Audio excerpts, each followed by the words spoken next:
নমস্কার বন্ধুরা, তোমাদের সবাইকে আমার চ্যানেলে স্বাগতম। আজকের ভিডিওটা একটু অন্যরকম।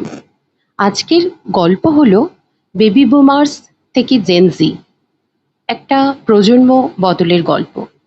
আজ আমি শুধু তথ্য বলবো না, বলবো আমার নিজের অনুভূতির কথাও, কারণ আমি নিজে একজন জেন এক্স এর প্রতিনিধি। আমরা এমন একটা জেনারেশন যারা চিঠি লিখেছি, আবার হোয়াটসঅ্যাপেও ব্যবহার করছি, ক্যাসেট প্লেয়ারে গান শুনেছি, আবার স্পটিফাইতেও প্লেলিস্ট বানাই। আমরা অ্যানালগ পৃথিবী থেকে ডিজিটাল পৃথিবীর আসার পুরো জার্নি কমপ্লিট করেছি।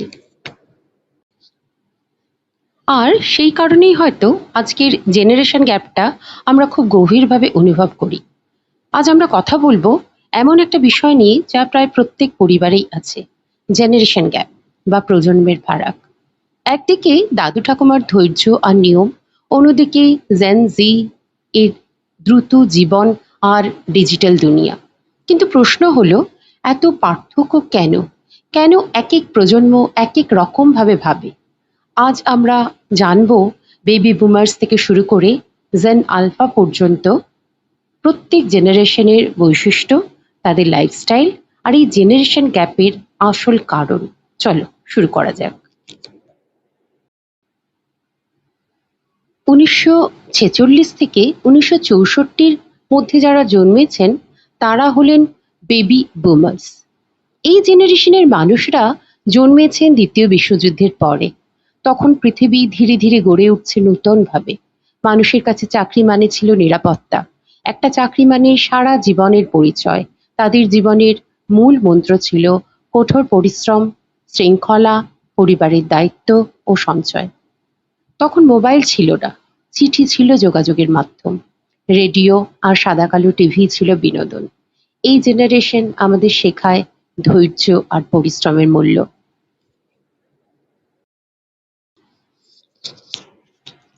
বেবি বুমার্স হলেন আমাদের বাবা মায়েরা, আমাদের বাবা মায়ের জেনারেশন, যারা জীবনকে দেখেছেন দায়িত্ব আর সংগ্রামের জায়গা থেকে। তাদের কাছে চাকরি মানে স্টেবিলিটি, পরিবার মানে স্যাক্রিফাইস, আর ডিসিপ্লিন মানে জীবনযাত্রার অংশ। ছোটবেলায় আমরা শুনতাম, অযথা টাকা খরচ করো না, একটা সিকিউর চাকরি খুব দরকার। আজ বুঝি তাঁদের এই ভাবনার পিছনে ছিল জীবনের কঠিন অভিজ্ঞতা। ১৯৬৫ থেকে ১৯৮০-র মধ্যে যাদের জন্ম তাদের বলা হয় জেনারেশন এক্স। জেন এক্স হলো এক অদ্ভুত ব্রিজ জেনারেশন। এই জেনারেশন হলো আমাদের জেনারেশন। আমরা দেখেছি চিঠি থেকে ইমেল, ক্যাসেট থেকে ইউটিউব, ল্যান্ডলাইন থেকে স্মার্টফোনের যাত্রা। এই জেনারেশন সবসময় ইন্ডিপেন্ডেন্ট নেচারের হয়, নিজেরা সিদ্ধান্ত নিতে ভালোবাসে। আমাদের কাছে ওয়ার্ক লাইফ ব্যালেন্স খুব গুরুত্বপূর্ণ। এই জেনারেশনের মানুষরা বলেন, শুধু কাজ নয়, জীবনটা উপভোগ করতে হবে, ঘুরতে যেতে হবে, বেড়াতে যেতে হবে, সমস্ত পৃথিবীকে চিনতে হবে। জেন এক্স হিসেবে আমার পার্সোনাল ফিলিং হলো, আমরা হয়তো সবচেয়ে কনফিউজিং ট্রানজিশনের মধ্যে বড় হয়েছি। আমাদের চাইল্ডহুড ছিল অনেক সিম্পল। বিকেলে মাঠ ছিল, বন্ধুর বাড়ি হঠাৎ চলে যাওয়া ছিল, ছুটির দুপুরে রবীন্দ্রসঙ্গীত ও রেডিও ছিল। কিন্তু বড় হয়ে হঠাৎ পুরো পৃথিবী আমাদের বদলে গেল। ইন্টারনেট এলো, মোবাইল এলো, সোশ্যাল মিডিয়া এলো। আমাদের শিখতে হয়েছে নতুন পৃথিবীর ভাষা, ডিজিটাল দুনিয়ার ভাষা। কখনো কখনো মনে হয় আমরা দুই দুনিয়ার মাঝখানে দাঁড়িয়ে আছি। একদিকে বাবা মায়েরা ট্র্যাডিশনাল ভ্যালুজ নিয়ে আমাদের শেখাচ্ছে বড় হওয়া, অন্যদিকে নতুন জেনারেশনের ফাস্ট লাইফ, তাদের কাছেও আমাদের শিখতে হচ্ছে। আর সত্যি বলতে কি, এই ব্যালেন্স মেনটেন করাটা সবসময় সহজও নয়। ১৯৮১ থেকে ১৯৯৬-র মধ্যে যারা জন্মেছেন তারা হলেন মিলেনিয়ালস। তাদের জেনারেশন ওয়াইও বলা হয়। মিলেনিয়ালস হলো ইন্টারনেট রিভলিউশনের জেনারেশন। ফেসবুক, গুগল, স্মার্টফোন সবকিছুই উত্থান এরা দেখেছেন। এই জেনারেশন ট্র্যাডিশনাল চাকরির বাইরে নিজের প্যাশন খুঁজতে ভালোবাসেন। তাদের কাছে ইম্পর্টেন্ট হলো mental health, freedom, creativity, meaningful work. তবে এই জেনারেশনের অনেকেই স্ট্রেস, অ্যাংজাইটি আর কেরিয়ার প্রেশারের মধ্যেও থাকেন। কারণ তারা এমন এক সময় বড় হয়েছে যেখানে কম্পিটিশন অনেক বেশি। যাই হোক, আমার মতে মিলেনিয়ালস হলো প্যাশনের জেনারেশন। মিলেনিয়ালদের আমি খুব অ্যাডমায়ার করি। ওরা কেরিয়ারের সঙ্গে প্যাশনকে গুরুত্ব দেয়, মেন্টাল হেলথ নিয়ে ওপেনলি কথা বলে, নিজের হ্যাপিনেস এর মূল্য তারা বোঝে, যা আমাদের জেনারেশন এক্স এর সদস্যরা ভাবেনি। আমাদের জেনারেশন অনেক সময় মেন্টাল হেলথ বা নিজেদের ফিলিংস গুলো চাপা দিতে শিখেছিল। কিন্তু মিলেনিয়ালসরা বলছে নিজের মন ভালো থাকাটাও জরুরি, এবং এটা খুবই গুরুত্বপূর্ণ একটা পরিবর্তন বলে আমার মনে হয়। 1997 থেকে 2012-র মধ্যে যাদের জন্ম তাদের বলা হয় জেনারেশন জি। এই জেনজি হলো প্রথম ট্রু ডিজিটাল জেনারেশন। তাদের জীবনে ইন্টারনেট নেই এটা ভাবাই যায় না। তারা দ্রুত শেখে, একসঙ্গে অনেক কাজ করতে পারে, আর শর্ট ফর্ম কন্টেন্ট পছন্দ করে। TikTok, reels, gaming, AI tools এইসবই তাদের এভরিডে লাইফের অংশ।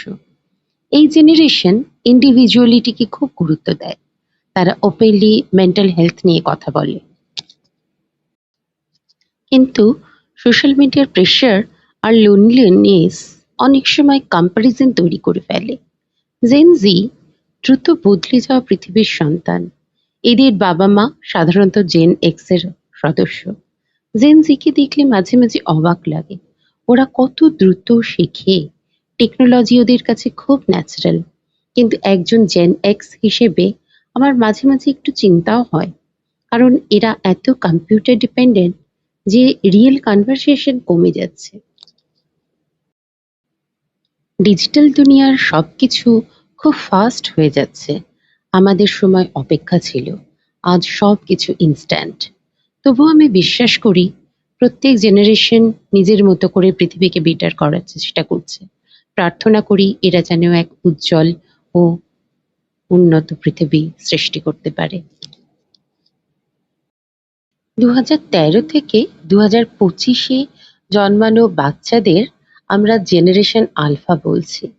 এরা হলো আর্টিফিশিয়াল ইন্টেলিজেন্সের এরাতে বড় হওয়া বাচ্চা। ট্যাবলেট, স্মার্টফোন, আর্টিফিশিয়াল ইন্টেলিজেন্সের অ্যাসিস্ট্যান্ট এসব তাদের চাইল্ডহুডের অংশ। ছোটবেলা থেকেই এরা এই সকল টেকনোলজিতে অ্যাডিক্টেড। ভবিষ্যতে হয়তো এরা এমন কোনো কাজ করবে যা আজও এক্সিস্ট করে না বা আমরা ভাবতেও পারি না। তবে প্রবলেম তৈরি হচ্ছে।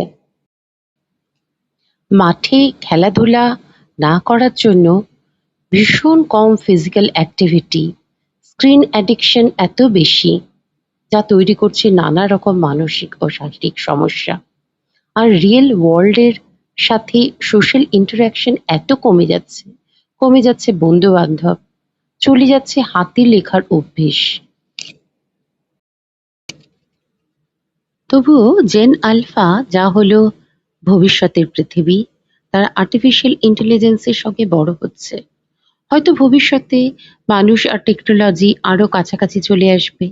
তৈরি হবে মানুষ রোবট, যারা দখল করবে আগামী প্রজন্মের সারাটা ক্ষণ। মানুষ আর মানুষের সামাজিক মেলামেশা হয়তো কমে যাবে। মানুষ গৃহবন্দী হয়ে পড়বে। ওয়ার্ক ফ্রম হোম হবে 24 আওয়ার্স। কিন্তু আমি চাই টেকনোলজি যতই বাড়ুক, মানুষ যেন মানুষের কাছ থেকে দূরে সরে না যায়। এর জন্য আমাদের সামাজিক মেলামেশা করার ভীষণ প্রয়োজন।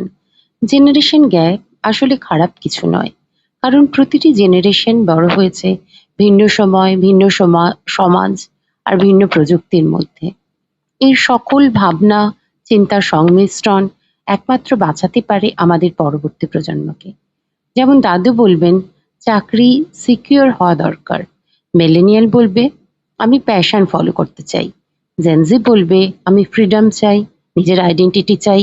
এটাই স্বাভাবিক, কিন্তু মনের মধ্যে তৈরি হবে তাদের পূর্ব প্রজন্মের সংস্কৃতি। আমার মনে হয় জেনারেশন গ্যাপ আমাদের কোনো কনফ্লিক্ট নয়, এটা আন্ডারস্ট্যান্ডিং এর অভাব।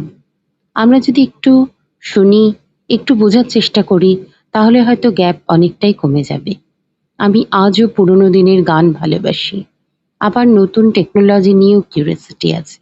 হয়তো এটাই জেন এক্স এর সবচেয়ে বড় বৈশিষ্ট্য, পুরনোকে সম্মান করে নতুনকে গ্রহণ করার চেষ্টা।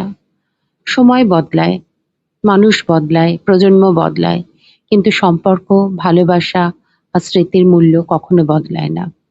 তোমরা কমেন্ট করে জানাও তোমরা কোন জেনারেশনের, আর তোমাদের বিশেষ বৈশিষ্ট্য কি। পরিশেষে বলতে চাই প্রতিটি জেনারেশনের নিজস্ব সৌন্দর্য আছে। বেবি বুমার্স শেখায় ধৈর্য, জেনারেশন এক্স শেখায় ব্যালেন্স, মিলেনিয়ালস শেখায় ক্রিয়েটিভিটি, জেন জি শেখায় ইনোভেশন। আমরা যদি নিজের ধ্যান ধারণা বদলে একে অপরকে বোঝার চেষ্টা করি, তাহলেই জেনারেশন গ্যাপ কমে যাবে। ভিডিওটি ভালো লাগলে অবশ্যই লাইক, শেয়ার ও সাবস্ক্রাইব করে পাশে থেকো। আবার দেখা হবে নতুন কোনো ভিডিওতে। ধন্যবাদ।